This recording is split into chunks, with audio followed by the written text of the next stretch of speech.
Donc dans cette seconde partie, j'ai l'honneur d'accueillir donc Gabriel Attal pour le PS et Maxime Cordier pour l'UMP. Donc bonjour à vous deux. Donc depuis quelques mois, il semble qu'au sein de la campagne présidentielle, les jeunes deviennent les figures emblématiques du combat pour les partis. Donc entre Nicolas Sarkozy, soutenu depuis peu par Maxime Werner, donc avec la maxime justement agir pour la jeunesse avec Nicolas Sarkozy. Mais il ne faut pas rigoler, c'est très important. Ou encore donc à travers le pacte pour la jeunesse de François Hollande. Donc nous voyons tout d'abord l'enjeu de la jeunesse dans la campagne, qui semble être déterminant. Et plus globalement, on peut se demander s'il n'y a pas une certaine prise de conscience et l'importance des jeunes finalement dans la croissance économique et dans la conjoncture. Donc François Hollande, par exemple, propose la mise en place d'un contrat de génération donc, qui liera un jeune apprenti à un salarié plus expérimenté jusqu'à la retraite de ce dernier. Mais Gabriel, penses-tu sincèrement que cette mesure est réellement applicable dans notre contexte économique ? Je pense non seulement que cette mesure est applicable, mais surtout qu'elle est souhaitable. François Hollande, il l'a dit, son objectif c'est la jeunesse. Il veut que les jeunes, dans 5 ans, vivent mieux qu'ils ne vivent aujourd'hui et il demande d'ailleurs à être jugé là-dessus. Sarkozy demandait à être jugé sur le taux de chômage à la fin de son mandat, on voit ce qu'il en a été. Lui, il demande à être jugé là-dessus. Et je pense que l'intérêt qu'un parti ou qu'un candidat porte à la question de la jeunesse, ça en dit long sur la confiance qu'il a dans l'avenir. Et à ce titre, je crois que Nicolas Sarkozy et l'UMP ont montré qu'ils avaient une confiance assez faible finalement en l'avenir, puisque c'est quoi aujourd'hui le bilan de l'emploi des jeunes, avant de répondre sur la question du contrat de génération. En 2003, quand les socialistes... répondre à la question, ce serait pratique. En 2003, quand les socialistes ont quitté le gouvernement, il y avait un taux de chômage jeune qui était de 18%. Aujourd'hui, il frôle les 25%. Sur les types d'emplois, 4 jeunes sur 5 aujourd'hui qui rentrent dans l'emploi le font par un emploi précaire, en termes d'horaire, en termes de statut, etc. Et la conséquence, c'est quoi? C'est qu'aujourd'hui, il y a 3,5 millions de jeunes qui vivent sous le seuil de pauvreté, et avec toutes les conséquences qu'on connaît. Donc François Hollande, qu'est-ce qu'il dit? Il dit « Je veux que les jeunes aujourd'hui puissent entrer dans l'emploi et je veux qu'ils puissent entrer dans l'emploi durablement ». Le contrat de génération, c'est quoi? C'est permettre à ces jeunes, à nous, d'avoir un CDI et une formation qui sera faite par un employé senior de l'entreprise dans laquelle on arrive, une sorte de tutorat. Donc ça permet à la fois de répondre aux enjeux de formation, de répondre aux enjeux d'emploi, et aussi je trouve que ça crée un pont assez magnifique entre les différentes générations, puisque ça permet de renouer un lien social entre la génération des seniors et celle des jeunes. Je crois que c'est quelque chose d'appréciable dans une démocratie. Oui, c'est vrai qu'il semble que ça soit un point important, mais justement, est-ce que tu penses que je peux juste répondre parce que le lien social, oui, par rapport à ça, le bilan a été évoqué. Est-ce que je peux juste répondre? Oui, tout à fait. Pour ce qui est du contrat de génération, on a connu plusieurs formes, les emplois jeunes, les emplois d'avenir, je ne sais plus comment exactement il avait formulé ça. Je remercie Maxime de parler des emplois d'avenir. Non, mais est-ce que je peux juste répondre? À côté du contrat de génération. Ah non, mais là c'est terrible. Là, c'est terrible. Vous avez demandé l'égalité du temps de parole, il faut quand même la respecter. La question était dirigée à moi. À côté du contrat de génération, il y aura effectivement... Non, mais je vais juste répondre. On va laisser Gabriel parce que c'est vrai qu'ils ont besoin de se défendre. Non, mais c'est pas, je me défends pas, mais juste tu parles des emplois d'avenir et c'est vrai que je l'ai pas évoqué, j'aurais dû, puisque comme ça va te laisser la possibilité d'y répondre. Il y aura 150 000 emplois d'avenir, donc emplois aidés, emplois jeunes, qui seront créés et qui permettront de les diriger vers les jeunes les plus en difficulté dans un certain nombre de secteurs porteurs. Et donc justement, Maxime, que propose l'UMP à ce titre? Non, mais c'est vrai que c'est dommage parce que le Parti socialiste, on a toujours un peu de mal à se repérer dans leurs projets parce que ça change un peu tous les jours. Mais aussi, bon, c'est... Le projet, il est là, je vois pas ton projet à toi. T'es venu avec ton téléphone portable, peut-être pour l'appel à un ami, je sais pas. Gabriel, il faut laisser parler les gens. Il faut laisser parler les gens. Donc justement, là j'ai pris un peu de retard sur le temps de parole. Donc Maxime, justement par rapport à cette mesure... moi je loue les bonnes intentions du Parti socialiste, mais malheureusement c'est un peu à l'image de leur projet. Ce qu'ils proposent existe déjà. Ce qu'ils proposent a déjà été mis en place. Les tutorats des personnels seniors de l'entreprise pour les jeunes qui entrent sur le marché du travail et de leurs entreprises, ça existe déjà, Gabriel Attal. Donc après, c'est dommage. Par exemple, vous parlez de que fait l'UMP pour la jeunesse. Que fait le gouvernement sur le reste, puisque qu'a fait le gouvernement à attaquer nos... Non, c'est la question qu'on m'a posée. Qu'a fait le gouvernement sur la jeunesse? Il a fait énormément de choses. Il a fait le 10e mois de bourse. Qu'est-ce qu'il a fait? Il a réformé le bac professionnel en 3 ans. Le bac professionnel qui est une formation extrêmement large, extrêmement qualifiante. Avant, le bac professionnel était en 4 ans. C'est une injustice majeure puisque le lycée général est en 3 ans. Quand le bac professionnel était en 4 ans, le pourcentage d'étudiants de lycéens qui rentraient en première année et qui ressortaient diplômés était de 36%. Aujourd'hui, avec la réforme du bac professionnel, il est de 72%. Et on sait très bien que le bac professionnel... Non, on est en train de parler de l'emploi des jeunes et là, ce que j'entends, c'est un espèce de vomissement de chiffres qui parle des étudiants et des élèves. On parle pas de ça, là, on parle de l'emploi des jeunes. On parlera après de l'éducation nationale. Gabriel, si tu m'avais... Gabriel, si tu m'avais laissé finir ma Maxime, phrase. s'il te plaît. Non, Donc, parce que c'est très important pour l'emploi des jeunes. Non. Oui, mais c'est très important pour l'emploi des des jeunes, les bacs professionnels. Pourquoi? Je veux bien que vous méconnaissiez la réalité, mais le bac professionnel, très souvent, est fait en alternance. Et l'alternance, c'est le meilleur des moyens pour entrer sur le marché du travail. 75% des jeunes qui ressortent diplômés d'un bac professionnel trouvent immédiatement un travail. Voilà la réponse à l'emploi des jeunes. C'est pas faire des emplois d'autonomie. C'est pas faire des emplois c'est pas faire des emplois d'autonomie, c'est pas faire des emplois précaires, c'est pas faire des emplois d'assistés. C'est responsabiliser la jeunesse. Lui donner les moyens. Laissez-moi terminer. Lui donner les moyens de se faire, lui donner les moyens de se former pour ensuite avoir un job. Sur les 25% de taux de chômage pour la jeunesse, j'en suis conscient. Et il y a quelque chose qui s'est passé quand même depuis 2008, justement, qui est une crise majeure. Et les 25% de taux de chômage pour la jeunesse, c'est le taux de chômage moyen pour l'Espagne. Toujours agiter la crise. D'ailleurs, je trouve que tu as un peu de retard par rapport à Nicolas Sarkozy, parce que maintenant il dit plus la crise, il dit les crises. Bientôt, ça sera le ruissellement. Et bah tu vois, comme quoi, je ne suis pas qu'un perroquet. C'est une différence entre nous. Non, mais c'est dommage. Je trouve ça dommage qu'il n'ait pas répondu sur les questions qui étaient l'emploi des jeunes. T'as pas répondu. Tu nous as cité plein de chiffres, super, très bien, très documentés sur le bac professionnel, etc. J'en ai cité deux. Aujourd'hui, qu'est-ce que propose Nicolas Sarkozy? Ils n'ont pas de projet, on le sait, mais qu'est-ce qu'ils proposent de dispositifs similaires pour l'emploi des jeunes à celui que nous proposons, c'est-à-dire les emplois d'avenir et le contrat de génération? Rien. Il propose un allègement de charges. Il propose de renforcer les cordées de la réussite que vous n'avez pas voté au Parti socialiste et que maintenant vous reprenez parce que vous considérez que ça marchait. Et d'ailleurs, ça marche. Et d'ailleurs, c'est à l'image de l'ensemble de votre projet qui soit reprend des mesures déjà existantes. Je pense notamment au projet de la santé. Je crois qu'on va parler de l'euthanasie. Et ensuite, qui simplement reprend des mesures que nous avons votées, que nous avons mises en place, que vous avez refusé de voter par dogmatisme politique. Ensuite, pour ce qui est du projet, François Hollande est en campagne depuis le mois de septembre. Je crois heureusement qu'il a un projet. Nicolas Sarkozy détaille ses propositions une à une pour laisser le temps aux Français de juger sur la pertinence de ses propositions et de son projet. Les propositions pour l'emploi des jeunes, c'est responsabiliser la jeunesse. Tu viens de nous en parler, mais juste puisque tu dis qu'il détaille... Tu me les as demandés, je les ai déjà énoncés, tu me les redemandes, je les redis. C'est logique. Tu viens d'énoncer l'allègement des charges que tu n'avais pas mentionné au début. Simplement, tu nous parles de ces propositions qui sont égrenées les unes après les autres. Où est le financement? Est-ce que c'est chiffré? Est-ce qu'on nous dit comment ça sera financé? Toutes les mesures sont financées, par exemple. Mais oui, par exemple, ça coûte combien l'allègement des charges? L'allègement de charge, l'allègement de charge existe déjà, donc c'est pas un financement supplémentaire. Donc c'est pas une proposition si ça existe déjà. Mais c'est persévérer dans cette voie-là, parce qu'on est sur la bonne voie, parce qu'on est sur la bonne voie. Je te citais le taux d'insertion professionnelle à la suite du bac professionnel. Nous allons revenir maintenant sur les thèmes de l'éducation, et notamment tu évoquais l'euthanasie. Donc on sait que Nicolas Sarkozy a accepté de mener une interview dans le Figaro Magazine. Donc c'était en date du 10 mars. Donc justement, il est revenu sur ces questions de santé qu'on a abordées avant le 10 mars. Et donc du coup, sur l'euthanasie, il considère justement que cette pratique ne doit pas être légalisée, mais doit relever de la décision justement des familles, des médecins. Et il décide donc de se remettre à la loi Leonetti. Donc juste pour rappeler à nos téléspectateurs, donc cette loi a pour but de mettre fin à l'acharnement thérapeutique voté en 2005. Mais est-ce qu'on peut vraiment dire que 7 ans après, est-ce que cette loi est toujours valable? Justement, je parlais du contexte économique, des pressions que connaissent les différentes sphères économiques, les différents milieux. Est-ce que tu penses que cette loi est toujours valable et qu'elle ne devrait pas connaître un approfondissement actuel?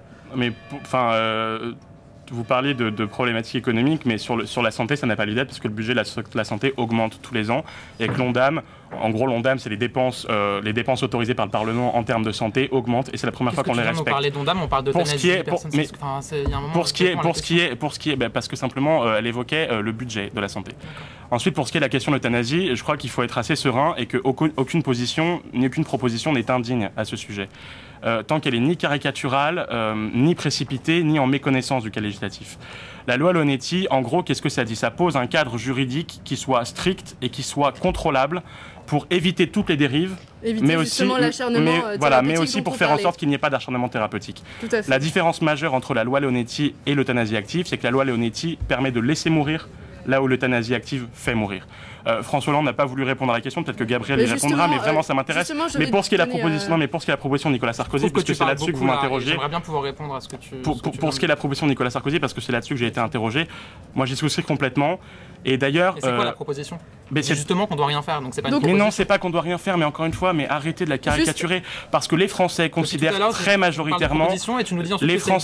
Les Français considèrent très majoritairement que la bonne... Mais on peut avoir un débat serein là-dessus. Considèrent que la bonne réponse contre l'euthanasie, c'est le développement des soins palliatifs. On est D'accord. tous d'accord avec ça. Je crois qu'on est tous d'accord, y compris avec le Parti Très socialiste. bien, Voilà, donc maintenant, on va non, laisser non, Gabriel Maxime, Attal tu vas pas répondre. monopoliser. Et simplement, pour C'est juste parler pénible. un peu en termes de bilan, le nombre l'offre de soins en termes de soins palliatifs a été augmenté de 4000 lits avec le grand plan soins palliatifs 2008-2012, Ok. qui permet D'accord. que chaque Alors, CHU Oui, soit mais maintenant équipé d'un service soins palliatifs. concernant l'euthanasie, Mais c'est- retournons dessus. Mais C'est à c'est moi de répondre, je crois. non mais c'est le sujet. Delphine, il faut Parce que peut-être dire à parce que Maxime d'arrêter de- Non, mais les soins parce que sinon, il va palliatifs, parler c'est la pendant réponse demi-heure à entière. l'euthanasie. Ça suffit Oui, maintenant. donc maintenant Gabriel Attal va peut-être réagir par rapport justement Voilà. à cette loi sur l'euthanasie et ce qu'il en pense. Donc la loi Neonetti, on est tous d'accord là-dessus. Ça a permis de combler un vide législatif énorme en permettant de augmenter les doses d'antidouleurs pour faire diminuer les souffrances et en permettant d'arrêter les traitements pour, comme tu dis, laisser mourir. Ça, on est tous d'accord. Le Parti socialiste a voté cette loi et le Parti socialiste continue à dire qu'on est pour le développement des soins palliatifs et que c'est là que doit se jouer la priorité. On est Simplement, d'accord là-dessus. Faut on est saluer d'accord le bilan là-dessus. dans ce cas-là. simplement, il manque des lits de soins palliatifs et le bilan. Non, mais le bilan. On en a que tu nous- augmenté de manière Laisse-moi massive. maintenant- laisse-moi maintenant continuer. Laissons parler C'est terrible comme Gabriel. histoire. Laisse-moi Laisse continuer. parler Gabriel. Nous, on Laissons parle pas passer d'euthanasie. On parle d'une aide active à mourir. Pourquoi ? Parce que l'euthanasie, aujourd'hui, c'est un mot qui recouvre énormément de choses. Pour des gens, ça veut dire suicide assisté. Pour d'autres gens, ça veut dire... Nous, on parle pas de ça. On parle d'une aide active à mourir qui est extrêmement encadrée. Parce qu'aujourd'hui, qu'est-ce qui se passe ?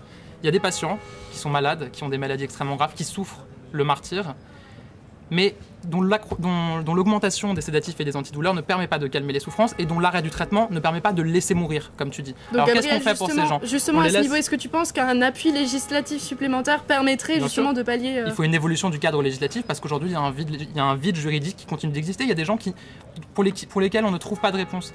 Et la réponse, qu'est-ce que c'est aujourd'hui ? C'est qu'il y a des médecins qui nous disent, on estime que c'est environ 1000 par an, des médecins qui nous disent qu'ils ont pratiqué l'euthanasie, ils appellent ça l'euthanasie, nous on parle d'aide active à mourir, qui ont aidé à mourir des patients, hors de tout cadre législatif, hors de tout contrôle. Là-dessus, etc. la République est très ferme. Mais c'est pas à la justice finalement de devoir venir sanctionner au cas par Non, cas. mais dire, la République, etc. ça ne veut pas dire la justice. Non mais je sais bien. Mais Le ce que je veux docteur dire, c'est que- Par exemple, le docteur Bonnemaison, il y a eu une enquête de l'inspection générale des affaires Non, mais- sociales et qui a Ce que finalement. Maxime dit en gros, c'est qu'il faut finalement regarder a posteriori ce qui a été fait, Mais non, machin, etc. mais non. C'est pas possible. Aujourd'hui, il y a des médecins qui se retrouvent désemparés, Mais des est-ce qu'on familles peut qui sont avoir un en débat souffrance. serein là-dessus? Mais Je suis d'accord avec on ça. a un débat serein. Je te dis Je juste, suis d'accord avec te ça, pose juste une mais question. la Je te vraie pose réponse, juste la une vraie question. réponse, c'est les Laisse-moi- soins je vais palliatifs. parler pendant un Juste, quart d'heure. laisse-lui poser la Laisse-moi question, s'il te poser plaît. la question. Il y a des patients aujourd'hui qui souffrent. On ne peut pas les empêcher de souffrir avec les antidouleurs parce qu'ils ont des maladies extrêmement graves et rares.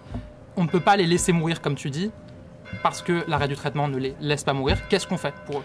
Qu'est-ce qu'on fait ? La vraie réponse, c'est encore une fois le renforcement de cette culture palliative et c'est le Mais renforcement. les soins palliatifs, on te dit qu'il y a des maladies qui Mais ne est-ce que permettent je peux pas, finir qui ne permettent pas d'être le renforcement de la calmés. recherche. Ah d'accord. La recherche. Pour permettre de. tous les investissements de Sarkozy dans la recherche sont Ah assez, oui. assez Ah honorables. bah alors là, Ah ouais. franchement, vous Donc, tendez une perche pour justement vanter par le bilan. rapport justement aux Parce dépenses. que tous les grands plans de santé publique et tous les grands plans de D'accord. recherche qui ont été lancés pendant ce quinquennat ont tous été salués par les organismes internationaux, notamment des organismes indépendants américains qui disaient que les grands plans de santé publique Maxime, de justement, la France étaient les plus performants à du ce monde. titre justement des dépenses, peux-tu rappeler simplement deux chiffres, peut-être phares, concernant la politique menée dans la santé par Nicolas Sarkozy, juste pour Ouais. poser un peu le cadre? Les deux chiffres, c'est simplement l'augmentation de tous les ans du budget de la sécurité sociale, du budget de la santé. On parlait de l'ONDAM. Bon, c'est l'ONDAM, en gros, c'est les dépenses de santé autorisées. Et c'est la première fois en 2011 qu'on n'a pas dépensé plus que ce qu'on avait prévu. C'est donc une gestion qui est plus saine et pour une meilleure performance des soins de santé. Et D'accord. donc, l'augmentation du budget de la santé, contrairement à ce qu'essaie de nous faire croire le Parti socialiste, c'est une réalité, alors que avec C'est à mon tour l'éducation- aussi, alors je peux Alors, citer, non, mais non, deux chiffres. non, il m'en a demandé deux, j'en Ah. ai donné qu'un. D'accord. Donc Alors donne un l'augmentation chiffre et pas Deuxième chiffre. l'augmentation de près de 2% du donne budget de un la chiffre santé. et pas la flopée de ensuite- paroles et qui vont ensuite, avec et de détails. En 2007, 2/3 des hôpitaux étaient en déficit public. Deux Et à tiers. présent Aujourd'hui, c'est On un a- tiers. Alors Et moi donc je vais donner, concernant, je vais voilà, donner deux chiffres concernant aussi. deux chiffres également. Moi les du deux chiffres Parti que je donnerais socialiste. c'est quoi ? C'est 123 milliards d'euros, le déficit cumulé de la sécurité sociale Non, mais ça, c'est une sous Nicolas responsabilité Sarkozy. partagée. Sous Nicolas Sarkozy, de 2007 à 2012, 123 milliards d'euros. Et le deuxième chiffre, si on parle de santé, je dirais 2,2 milliards d'euros. Je pense que tu sais à quoi ça fait référence. Je t'écoute. C'est la taxe sur les mutuelles Oui. qui vient frapper les classes moyennes, les catégories les plus populaires qui finalement ne peuvent plus se soigner parce qu'on va taxer les mutuelles et qu'elles vont augmenter leurs tarifs pour les usagers. Si ? On les taxe pas, on enlève. Ah bon Non, c'était une niche fiscale. D'accord. La taxation normale des mutuelles, c'est combien? Taxation normale, vas-y, clairement. 7%. On avait décidé il y a quelques années de la baisser à 3,5%. Parce que les mutuelles ont un fonctionnement très particulier. C'est faux, tu parles du taux des conventions d'assurance et ça n'était pas le cas. Donc on va peut-être pas rentrer. On va peut-être pas rentrer. Non, mais c'est un débat. Non, mais c'est un débat technique. Je propose qu'on fasse un autre débat une fois sur la santé parce que c'est pas ce qui était prévu aujourd'hui. Le rappel est demandé. Nous verrons donc ça dans une autre émission. Simplement, c'était une niche fiscale pour permettre aux mutuelles de mutualiser leurs fonds, pour permettre de répondre aux besoins de santé. C'est des mensonges et c'est vraiment dommage. C'est pas des mensonges. Si tu manipules les choses, on en parlera si tu veux. Je propose qu'on fasse un débat d'1h30 sur les. Mais c'est facile de dire que c'est des mensonges. Prouve-moi que c'est un mensonge. Prouve-moi que c'est un mensonge. Est-ce que Delphine, tu veux qu'on parle des taxes sur les conventions d'assurance et de son évolution depuis 98? Je souhaiterais sincèrement donc que maintenant nous passions parce qu'on a fera un autre débat parce que c'est vrai, c'est la vérité. C'est la vérité. Et d'ailleurs, le gouvernement a demandé aux mutuelles de ne pas augmenter leurs tarifs. Elles ont été irresponsables et il y a un certain nombre d'inspections. C'est la faute des mutuelles et c'est la faute des malades. Il y a un certain nombre d'inspections à mener sur la gestion des mutuelles parce qu'elles ont certaines choses à se reprocher. Donc Maxime, merci beaucoup en tout cas pour cette question. On va clore le débat. Nous allons maintenant évoquer encore deux autres questions. Donc on voit qu'il y a déjà une certaine émulation rien que sur le premier thème. Concernant maintenant le mariage homosexuel, donc il avait évoqué, je cite, pour éviter de brouiller l'image de cette institution essentielle qu'est le mariage, Nicolas Sarkozy ne souhaite pas légaliser le mariage homosexuel. Que peux-tu nous dire à ce propos ? Il ne souhaite pas légaliser le mariage homosexuel parce qu'il avait considéré, il considère toujours que le mariage était une institution qu'il ne fallait pas brouiller et que c'était peut-être pas la priorité absolue. À titre très personnel, je dois vous avouer que j'ai pas vraiment de position là-dessus. D'un côté, on entend les arguments de ceux qui sont contre le mariage homosexuel pour dire que le mariage est une institution de la société qu'il faut pouvoir préserver, qui est le fondement de la famille entre un homme et une femme, qui permet ensuite de fonder une famille et d'assurer la pérennité de la société. Ça, c'est un argument. L'autre argument, c'est de dire que le mariage homosexuel, que le mariage doit être ouvert aux homosexuels parce que c'est une question d'égalité. J'entends aussi cet argument. Moi, je comprends tout à fait la position du président de la République. Moi, j'ai pas de position forgée. D'accord. Et donc, pas de position forgée. Moi, j'en ai une. Non, mais je suis honnête. Non, mais je suis honnête. Bien sûr, mais moi, c'est très bien, on valorise cette honnêteté. D'abord, je voudrais juste dire que nous, au Parti Socialiste, contrairement à l'UMP et à toi, parce que voilà, tu as dit ça rapidement, on ne parle pas de mariage homosexuel, on parle de mariage tout court. Parce que pour nous, le mariage, c'est deux personnes qui s'aiment et c'est pas forcément un homme et une femme. Et on ne va pas faire un mariage spécialisé pour les homosexuels, c'est ouvrir le droit au mariage aux personnes de même sexe qui s'aiment. Moi, je trouve ça dommage et je trouve ça triste, finalement, ce que tu viens de nous dire, qui est il faut protéger la société. Mais c'est pas ce que j'ai dit. J'ai dit c'est des arguments. Non, j'ai cité les arguments de ceux qui sont contre le mariage homosexuel et ceux qui sont pour. J'ai justement dit que j'avais pas de jugement parce que la société, c'est quoi? Qui peut dire ce que c'est la société? La société, elle évolue aujourd'hui. Mais probablement. Aujourd'hui, on a la société, c'est quoi? On a des hommes et des femmes. Enfin, des hommes qui s'aiment, des femmes qui s'aiment ensemble, qui veulent se marier. On a 67% des Français qui disent qu'ils sont pour le mariage de personnes de même sexe. On a des pays, la Belgique, l'Espagne, où les personnes de même sexe se marient depuis 8 ans, depuis 6 ans. Est-ce que ces pays ont explosé? Nicolas Sarkozy, c'est très dur ce qu'il a dit dans son interview au Figaro Magazine. Il a dit, en gros, non mais simplement, il a dit en gros, les temps actuellement sont assez brouillés, assez troubles pour qu'en plus on vienne nous embêter avec le mariage homosexuel, comme si finalement les homosexuels étaient fauteurs de troubles dans la société. Il a bien dommage, dit, je trouve ça vraiment dommage. Non mais il a pas dit embêter, c'est facile de caricaturer. Justement la situation actuelle, qui souhaite ne pas s'exprimer à ce titre. Je suis pas convaincu même qu'il ait dit embrouiller. Il a dit, je cite, pour éviter de brouiller l'image, il ne souhaite pas revenir sur le mariage homosexuel. Et justement, en prolongement, il s'est également exprimé sur l'adoption d'enfants au sein des couples de même sexe, donc de couples homosexuels. Et donc, Gabriel, tu nous évoquais justement... Il faut qu'il regarde dans le projet ce qui est marqué, parce que c'est vrai que c'est compliqué de suivre quand même. Tu nous évoquais justement le fait que c'est déjà un élément global, plutôt globalisé, c'est-à-dire déjà au niveau européen, que c'est le cas, c'est déjà accepté dans un certain nombre de pays. L'adoption, par exemple, de couples homosexuels est déjà acceptée dans 11 des 27 pays. Donc justement, Maxime, à ce propos, est-ce que Maxime en premier, c'est fatigant. Parce que je rebondis justement sur une parole qui était très bien. C'est une proposition du président de la République, l'adoption par les couples de même sexe. C'est une position, voilà. Donc je reviens je rebondis sur ta remarque qui était très judicieuse. Et donc j'aimerais savoir un peu ce que Nicolas Sarkozy justement pense de l'adoption, donc au sein de couples homosexuels. Est-ce que justement ce serait mais je crois qu'il avait aussi motivé sa volonté de ne pas ouvrir le mariage aux homosexuels parce qu'il était en défaveur de l'adoption pour les couples homosexuels. Là aussi, de fait, à titre personnel, je considère qu'il y a déjà de toute façon des situations qui existent en ce sens, dans le sens où l'adoption est ouverte à des personnes célibataires qui peuvent ensuite se mettre en couple avec des personnes homosexuelles ou des familles recomposées. De toute façon, ce type de famille existe. Moi, je suis pour une reconnaissance législative de ce type de situation.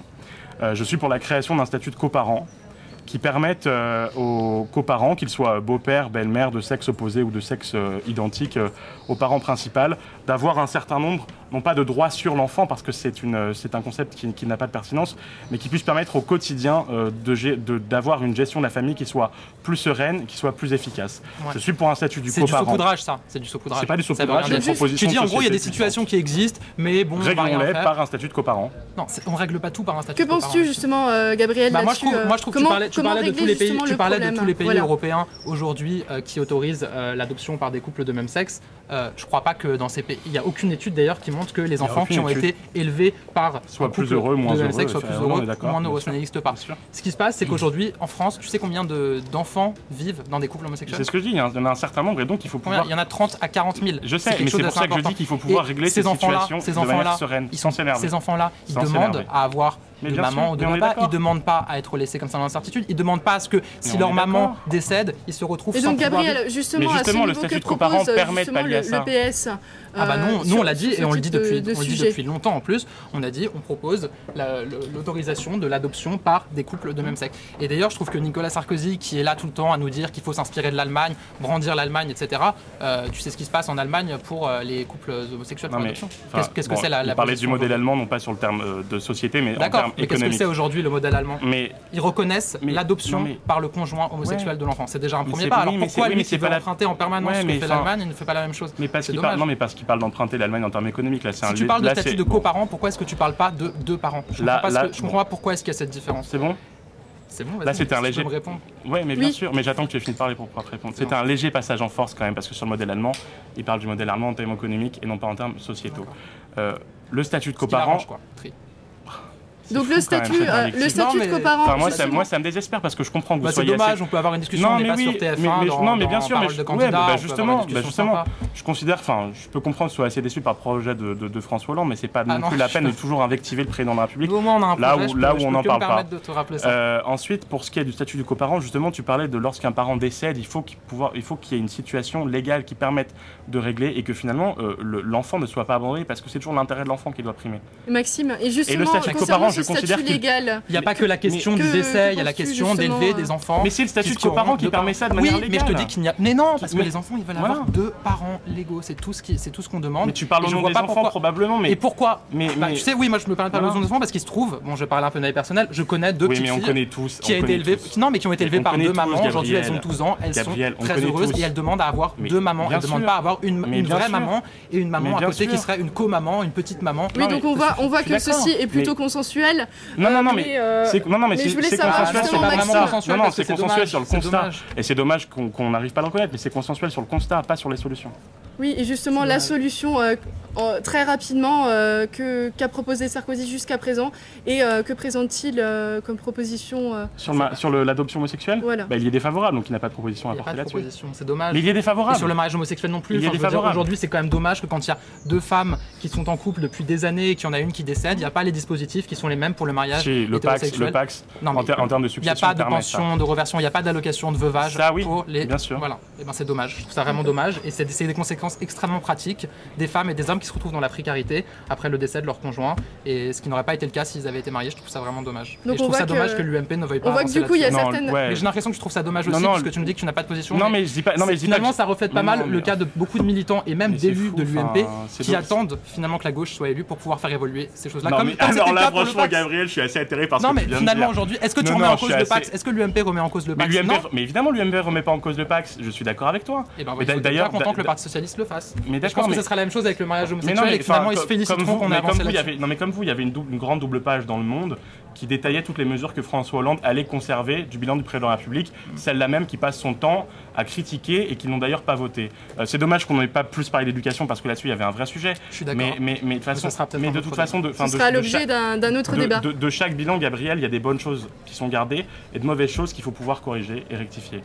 Sur ce qui est je dois dire, de la polémique assez stérile que tu viens de dire sur il y a beaucoup de militants de droite qui attendent que la gauche soit élue, au-delà du contresens auquel toi-même tu ne crois pas et que personne. laquelle personne ne souscrira. J'y crois totalement. Moi, je dis simplement que sur le mariage homosexuel, je ne suis pas en mesure, puisque tu l'as rappelé, d'énoncer une position maintenant parce que ma position évolue, mais je pense par exemple qu'une union civile peut être une bonne solution. Et c'était quoi la proposition de Sarkozy en 2007 sur l'union civile? Là, c'était l'union civile déjà, et elle n'a pas été mise en place. Bien C'est sûr, dommage. mais comme énormément de propositions qui avaient fait le Parti Socialiste et François on n'a pas été élu. notamment. Ouais, c'est bien de revenir. Donc s'il vous plaît, on a C'est bien de revenir 5 ans plus tôt. Si on revient 5 ans plus tôt, ce que je veux dire, c'est on peut revenir 20 ans que plus ce tôt, que dit Gabriel. Maxime, c'est un truc assez symptomatique de ce qui est en train de se passer. C'est que déjà en 2007, Nicolas Sarkozy avait promis plein de choses. Il n'en a pas mis en place. Tout ce qui était bien, il l'a pas mis en place. Je suis désolé, c'est vrai. Ah bon? C'est triste à dire. C'est une vraie Et là différence. aujourd'hui, il refait des propositions qu'il dit qu'il va mettre en place. Mais ce qu'il y a de différent, c'est que cette fois-ci, si Nicolas Sarkozy est élu et réélu, il ne pourra pas se représenter au bout de 5 ans. En tout Donc cas, il n'aura pas à être jugé sur ses merci, résultats. Gabriel. Et donc En il tout s'en cas, fiche de respecter ce qu'il est en train de c'est faire. certain Et alors pour que n'a-t-il pas respecté, à part l'adoption, à part Plein l'union de choses. civile? Il avait dit cette phrase quand même qui était assez incroyable. Je ne reviendrai pas sur l'âge de départ à la retraite. Et c'est à ensuite 60 justifié. ans. Mais Ah, bah enfin, oui, mais c'est Gabriel justifié. Attal, il faut regarder la réalité, c'est facile aussi. Maxime, Bah non, mais tu me poses une question, je te réponds. Mais non, mais tu me poses une question, je te réponds, tu citais Maxime. toi-même le déficit Enfin, des caisses de sécurité Il y sociale. a des milliards de, enfin il y a des dizaines de mesures, Nous enfin, je veux dire sur les jeunes. s'il vous plaît, Vous avez dit qu'il aiderait les jeunes à avoir leur permis de Nous conduire en leur reviendrons donnant certainement une sur aide. ça lors d'un Ça autre n'a pas été débat. fait. Gabriel, Combien de choses on peut répondre calmement. Est-ce que je peux juste terminer? Tu citais le déficit des caisses de sécurité sociale. C'est donc bien que la crise a précipité la France dans l'urgence. C'est pas la crise, c'est les crises, c'est ce qu'il dit Nicolas Sarkozy. Tu La devrais te crise- mettre à jour. Les crises. Oui, mais j'étais en train déjà de te dire que je n'étais pas un C'est perroquet, toujours que c'était peut-être le une chiffon différence rouge de la entre crise nous. qui a Mais fait tous les Gabriel, problèmes mais- de la France. Oui, donc, C'est pas la peine de Juste, t'énerver. juste, non, mais t'as pas laisse- de de lever t'énerver. les bras et de me Laisse menacer, répondre c'est bon. juste Maxime pour Tu terminer. citais toi-même le déficit des caisses de sécurité sociale. Oui. 120 milliards. C'est donc bien qu'il y a une urgence, une situation d'urgence. Que Ah bah la crise, ça, on est d'accord. que la crise ou les crises, pour faire plaisir, puisque toi-même tu sembles reconnaître l'existence de ces Non, crises. je reconnais juste le discours de Nicolas Sarkozy qui est très drôle. D'ailleurs, il y a un sketch des Guignols très drôle là-dessus. Oui, donc juste. Même tes collègues partialistes te disent de taire, alors franchement. Tu m'inspires. Pour ce qui est de ces 120 milliards, c'est donc qu'il y avait bien un problème budgétaire. Et la crise, ou les crises, ont précipité la France et cette situation budgétaire dans l'urgence. On pouvait se permettre d'attendre encore avant la crise, avant de réformer les retraites, parce que le financement était quelque peu assuré. Les crises ou la crise ont fait que la situation est devenue urgente, que le déficit des caisses de sécurité sociale s'est creusé, que la situation budgétaire s'est dégradée parce qu'il a fallu relancer. Et d'ailleurs, vous auriez relancé de manière beaucoup plus massive en creusant encore davantage Donc le on déficit. a Ça, c'est bien le- ça, compris. c'est le Et donc, discours. Tu m'avais posé une question. Nicolas Sarkozy est Tu m'avais pragmatique. posé une Il dit question. il y a un On n'est pas- problème. on n'est Quelle pas est la en train de- solution? Elle n'est pas. Est-ce qu'elle est de droite? Est-ce qu'elle est de gauche? C'est pas le problème. On C'est n'est pas quelle est la en train bonne de solution débattre pour les des Français? Voilà, donc Tu m'as nous allons demandé terminer les mesures que là-dessus. Nicolas Sarkozy avait promis et qu'il n'avait pas respectées. m'interroges Je t'ai sur les répondu. retraites, Je t'ai Gabriel. non, je t'ai dit. Tu m'as demandé qu'est-ce que Nicolas Oui, Sarkozy mais avait c'est- promis qu'il n'a Et pas dans un respecté. débat, c'est ce qu'on Je appelle te un demande droit de pas. réponse. C'est facile d'avoir Eh des ben, logorées comme eh ça, ben, mais il faut des vas-y. droits de réponse. Il faut accepter aussi qu'il y a un débat. Autre qui se mesure, passe. nous autre te mesure sur donnons, l'aide nous te au permis de conduire juste, pour les jeunes pour ce qu'ils droit puissent de le réponse financer. pour Jeanne terminer. Bougrab l'a fait. Ah bon? Jeanne Bougrab l'a fait. bah. Elle a lancé il y a 6 mois Ah, il y a 6 mois. un d'accord. plan. Et donc là, ça existe. Là, si je veux passer mon permis de conduire, je peux aller demander une aide financière qui me Absolument. permette de le financer. Absolument. Je ne crois pas. Tu- Non. D'ailleurs, Tu toqueras à la porte de Jeannette Bougrab. Eh ben, Donc nous avec allons grand plaisir. terminer. Oui, avec grand plaisir. je suis Nous d'accord allons avec toi terminer là-dessus. là-dessus. Non, si, ça a été fait, Gabriel. non, ça n'a pas été fait. Nous voyons qu'il y a énormément Ça n'a d'éléments. pas été fait. Il y a une consultation qui a été mise en place et ça n'a pas été fait. Nous voyons qu'il y a énormément Mais d'éléments énerve-toi, on qui, peut s'énerver, qui y font a pas de l'objet problème. d'opposition. Nous vous remercions tous les deux vraiment d'avoir accepté de venir sur ce plateau. Je Et sais bien, pas si je le remercie. bien mais- entendu, en tout cas nous on te C'est remercie dur d'être de lui venu. mettre les réalités en face Et, des yeux. Ah, non, mais Et t'en donc fais pas, j'ai justement pas besoin pour de toi. remettre ces réalités en face lors d'un autre événement, Mais avec plaisir, nous parce vous qu'il y a beaucoup de réinvitons. sujets. et ouais, Il y a bien sûr. énormément de sujets sur lesquels Un on droit va de pouvoir suite, bien débattre. sûr, avec Et donc plaisir. je vous remercie d'avoir suivi cette seconde partie d'émission de la matinale électorale. Bonne journée à vous. Merci.